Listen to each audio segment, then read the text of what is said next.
35 years ago, Quebec author Nicole Brossard published a novel that is considered one of the seminal books in Canadian feminist and queer literature, Le Désert Mauve, or The Mauve Desert.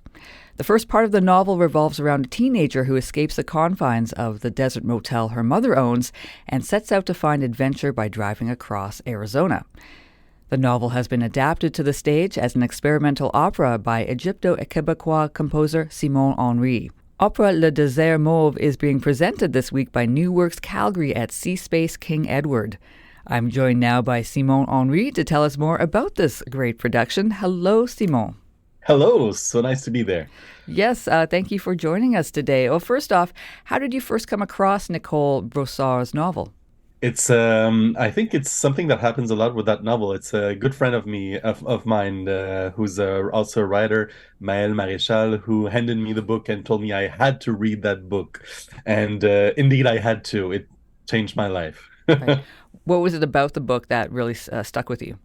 I didn't understand it at the time. It was in 2011, but I think it was one of the first time I recognized myself Mm. as a non-binary queer person in a book. The book presents mostly lesbian, cishet woman characters, but compared to everything that exists in the literature and in the general culture, especially 10 years ago, Hmm. there was just nothing else. And when I stumbled upon those characters and the way they would build relationships in a manner that had nothing to do with social cues that were predetermined, it was very inspiring. And also the mix between the link that Nicole makes between the intellect and the body. It's not in opposition. It's she thinks a lot, she feels a lot, and it's all the same thing.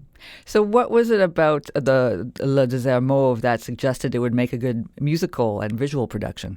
Actually, it's just that I was reading the sentences and I was hearing the sounds of the desert and the voices of the characters, of Melanie, of her mother's partner, and it just. I think it's the only time it happened in my career. It's just struck me as an evidence. I had to make an opera out of it. I didn't know how much time it would take me. It took me like a decade, but here we are.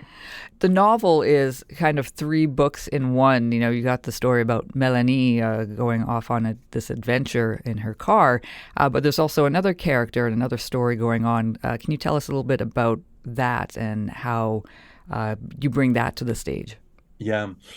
So the book is really separated, as you said, in three parts. And the first one is a book within a book called Mauve Desert, written by a fictional writer that is called Laurent Stel. And we don't really know what's the relationship between Laurent Stel and Melanie. We just know that Laurent Stel wrote this very short story about Melanie in the desert. And then there's the second part, which is a translator in Montreal, and she stumbles upon the book in a pawn shop or something, and she completely falls in love with the story, with Melanie, with the what happens to Melanie, and she decides to translate it, and she tries to understand everything that's going on. uh who exactly is Melanie? Who is she? What are her feelings? Then there's the third part, which is actually a translation from French to French of the first book. And I find this is really the an extremely interesting thing because every sentence in the first book is slightly modified Hmm. to go through the point of view of the translator, Maud Lorès. Okay. And the opera actually permits to really play with those things. I decided not to present the book in a chronological order, so instead I really have a formal view on the book that is like someone thinking about the book after having read it. So I permitted myself to make, for instance, Melanie sing her part, Melanie from the first book, and Melanie from the second book, from the third part of the book, who sings at the same time the lyrics that are just slightly different, and that creates a tension that is really interesting. This production is quite experimental, and does that allow you to have much more creativity when it comes to, compared to if you were doing it sort of straightforward from the book, giving you more creativity to work with the music, the sounds, the visuals that go along with this production?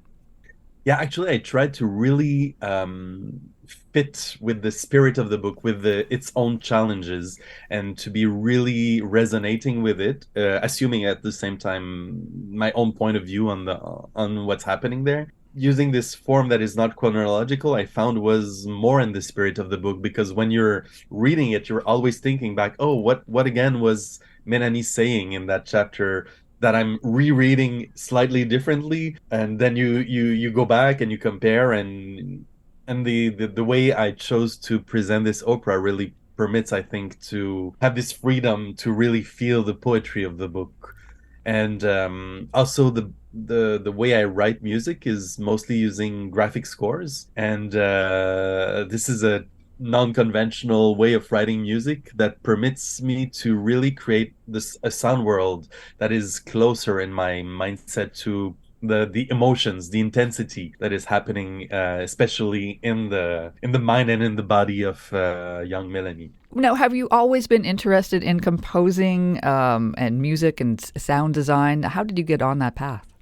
I used to be a classical pianist, actually. It was the instrument gave me really a safe space to express. I've always been someone who thrives in intensity, and piano was my way of I don't know, embody it. Mm-hmm.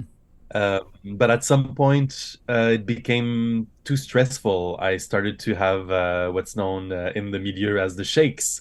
Oh. So I got stage fright when I finished my studies, and I realized I had to go through medication or go through therapy. And I decided to put aside piano for a decade and go through therapy. And instead of continuing my career as a pianist, I went in composition, and I developed my language over the years, trying to find a way to live that intensity through writing for others.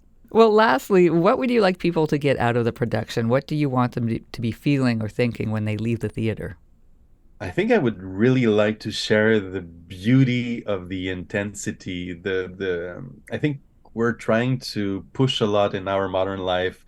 We're trying to empty our spirits and to ground ourselves and to really, I don't know, fight against the turmoil of life. And what this opera proposes is, for just 1 hour, try to dive into it and to embrace the intensity and the too much and the too much thoughts, and just dive into it and enjoy. Mm-hmm.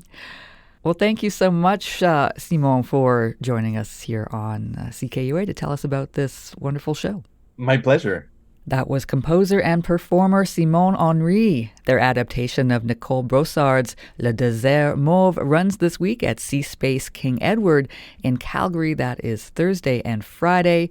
And then March 26th, that's a Sunday, in Edmonton at the Orange Hub.